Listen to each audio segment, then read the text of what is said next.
Hello बच्चों, UP board PCM में एक बार फिर से आपका स्वागत है। इस वीडियो में हम सॉल्व कर रहे हैं 10वीं के विज्ञान का पेपर, जिसका कोड है 824 आई के। इस सेट का दूसरा पार्ट हम सॉल्व कर रहे हैं। पहले पार्ट में हमने कुल 20 बहुविकल्पीय प्रश्नों के साथ साथ भौतिक विज्ञान का खंड सॉल्व किया था। इसमें हम रसायन विज्ञान के खंड को सॉल्व कर रहे हैं। तो यहाँ से हम आपको सवाल दिखाते हैं इसका। निम्नलिखित अभिक्रियाओं के लिए संतुलित रासायनिक समीकरण लिखिए। 4 सवाल दिया है, एक एक नंबर का है। लेड नाइट्रेट को गर्म करने पर क्या होता है? एथेनोइक अम्ल की सोडियम कार्बोनेट से क्रिया कैसे होती है?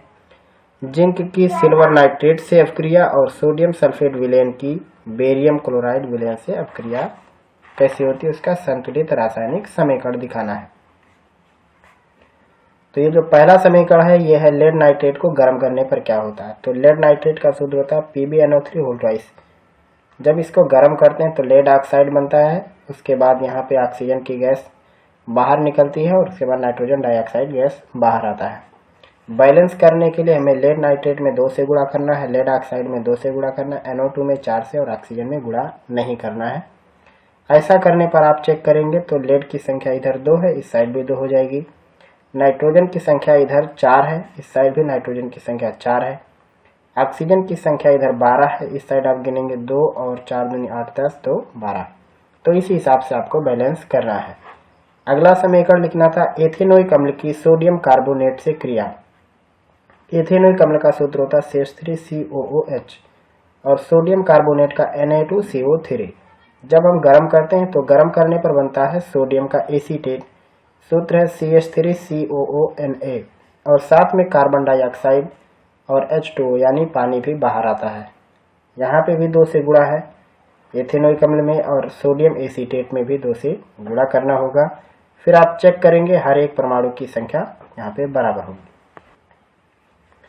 अगला सवाल है तीसरा, जिंक की सिल्वर नाइट्रेट से क्रिया। Zinc Zn, silver nitrate AgNO3। जब दोनों को आपस में मिलाएंगे तो जिंक नाइट्रेट बनता है और साथ में सिल्वर। तो यहाँ पे हमें AgNO3 में 2 से गुणा करना पड़ेगा और यहाँ पे केवल Ag में 2 से गुणा करना पड़ेगा। और आप चेक कर सकते हैं कि Zn, Ag और N और O सबकी संख्याएं बराबर हैं। चौथा सवाल है यहाँ पे सोडियम सल्फेट विलेन की बेरियम क्लोराइड विलेन से अभिक्रिया।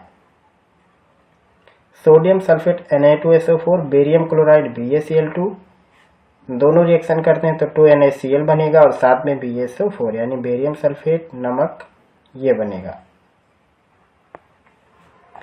उसके बाद अगला सवाल आप देखिए, 26वां सवाल है निम्नलिखित पर संक्षिप्त टिप्पणियां कीजिए या टिप्पणियां लिखिए।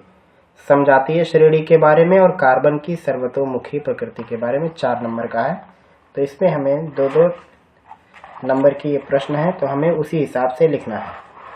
समजातीय श्रेणी किसे कहते हैं?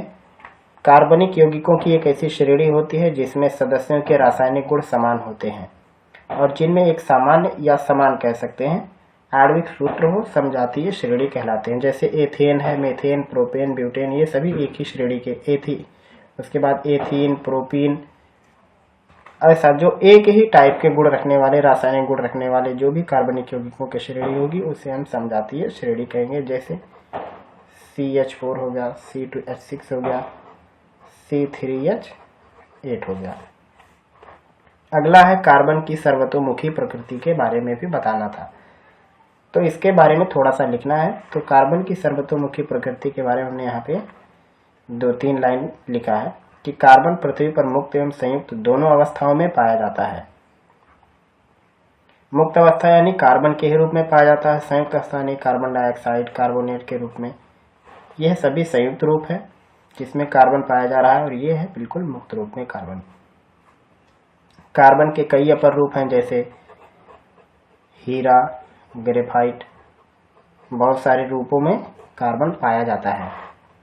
कार्बन के 3 समस्थानिक होते हैं। कार्बन के सर्वतोमुखी प्रकृति के बारे में एक और है कि कार्बन के 3 समस्थानिक पाए जाते हैं। एक जिसका यहाँ पे परमाणु भार या अणुभार कह सकते हैं, अकेले तो ये परमाणु भार ही है। एक जिसका 12, 13 और 14 होता है और सभी का परमाणु क्रमांक 6 है। और उसके बाद अगला सवाल यहाँ पे देखिए निम्नलिखित यौगिकों के IUPAC लिखिए। 3 लोग हैं, CH3COH है, CH3CH2CH2Cl है और CH ट्रिपल बॉन्ड Cl है, CH है। तो यहाँ पे हमने सबका नाम लिखा। CH3COOH इसका नाम है एथेनोइक अम्ल और CH3CH2CH2Cl इसका नाम है क्लोरोप्रोपेन और CH ट्रिपल बॉन्ड CH इसका नाम है एथाइन। उसके बाद अगला सवाल यहाँ पे है, साबुन क्या है? साबुन बनाने की रासायनिक अभिक्रिया लिखो और साबुन की 2 विशेषता लिखो। तो साबुन क्या है? वनस्पति तेल, कास्टिक सोडा, इन सभी का जलीय घोल को गर्म करके हम साबुन बना लेते हैं। साबुन क्या है? साबुन एक प्रकार का कह सकते हैं कि ये एक अपमार्जक है। साबुन बनाने की विधि का रासायनिक समीकरण है यहाँ पे वसीय अम्ल है और उसकी अभिक्रिया NaOH या फिर KOH से करानी है तो बनता है साबुन और ग्लिसरॉल। साबुन की विशेषता यह है कि साधारण ताप पर साबुन नरम एवं ठोस और अवाष्पशील होता है। यह एक कार्बनिक मिश्रण है। उसके बाद अगला इसमें सवाल दिया हुआ था, ऊष्माक्षेपी और ऊष्माशोषी अभिक्रियाओं को स्पष्ट करो। तो जिस रासायनिक अभिक्रिया में ऊष्मा या ऊर्जा मुक्त होती है उसे हम ऊष्माक्षेपी अभिक्रिया कहते हैं। जैसे कार्बन और ऑक्सीजन मिलते हैं तो कार्बन डाइऑक्साइड गैस बनती है, साथ में ऊष्मा बाहर आती है।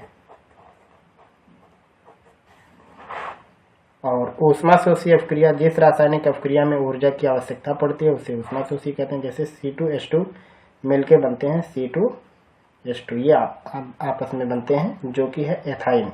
तो इसको बनाने के लिए काफ़ी ज़्यादा ऊर्जा की जरूरत पड़ती है, इसलिए यह है एक ऊष्माशोषी अभिक्रिया।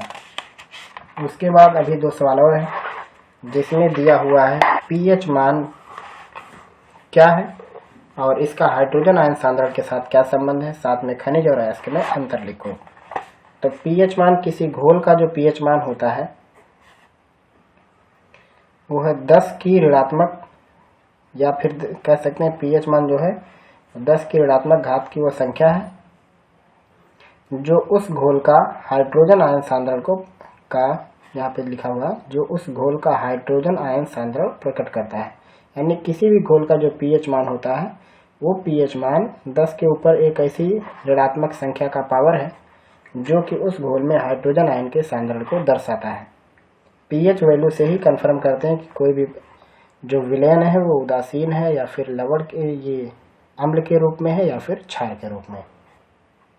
अगला दिया हुआ था खनिज और अयस्क में अंतर लिखो। तो खनिज प्रकृति में पाए जाने वाले तत्व या यौगिक होते हैं। ये पृथ्वी की बाहरी परत बनाने में अहम भूमिका निभाते हैं। अयस्क वे खनिज पदार्थ हैं जिनसे धातुएं सस्ती और आसानी से प्राप्त की जा सकती हैं, उसे हम अयस्क कहते हैं। बहुत सारे खनिज और अयस्क उदाहरण के रूप में आप लिख सकते हैं। तो इस पार्ट में बस इतना ही। आगे के पार्ट में हम लोग आगे का जो वीडियो आएगा उसमें हम लोग तीसरे सेट को सॉल्व करेंगे और बायो के खंड को हम केवल एक सेपरेट वीडियो में सॉल्व करेंगे। उम्मीद है कि इस वीडियो में बताई गई बात आपको समझ में आई होगी।